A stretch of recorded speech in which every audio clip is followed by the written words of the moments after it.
Just tell me a little bit about your new film, because it was also in another tumultuous period, the trial of Chicago 7. For people who don't know and don't remember that trial, will you refresh them and then tell me a little bit about what you learned in making that film, if anything?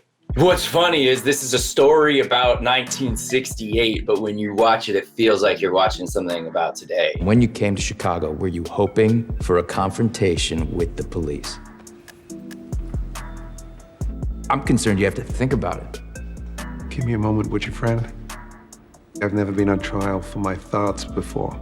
A lot of young people were against the Vietnam War, and they wanted to protest at the Democratic National Convention in Chicago that the Democratic Party should nominate an anti-war candidate, that the American people should be able to vote between two presidential candidates, one being supporting the war and one being for ending the war.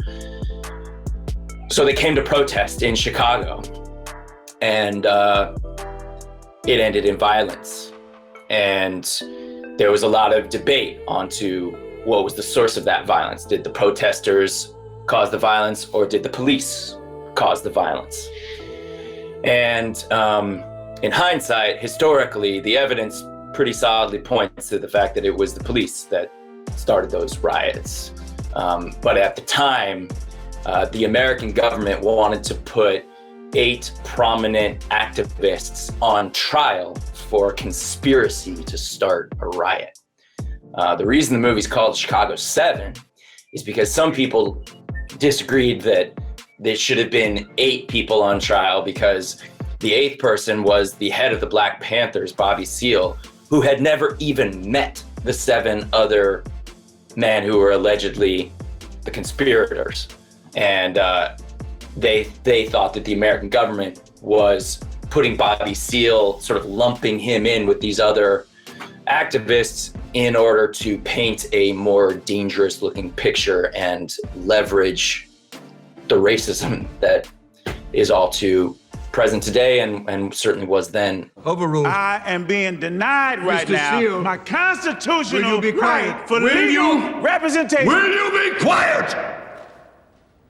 It got to the point Bobby Seale, the head of the Black Panthers, had a gag in his mouth and was tied to his chair in an American courtroom. That's not what our country is supposed to be about. Our government can do some terrible things and has recently.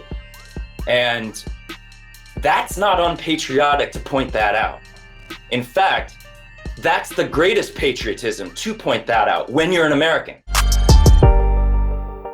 Hey, tune into the Carlos Watson Show. It's like no other. You're going to enjoy it every weekday on YouTube. The That Mailbox Came Out of Nowhere policy from American Family Insurance.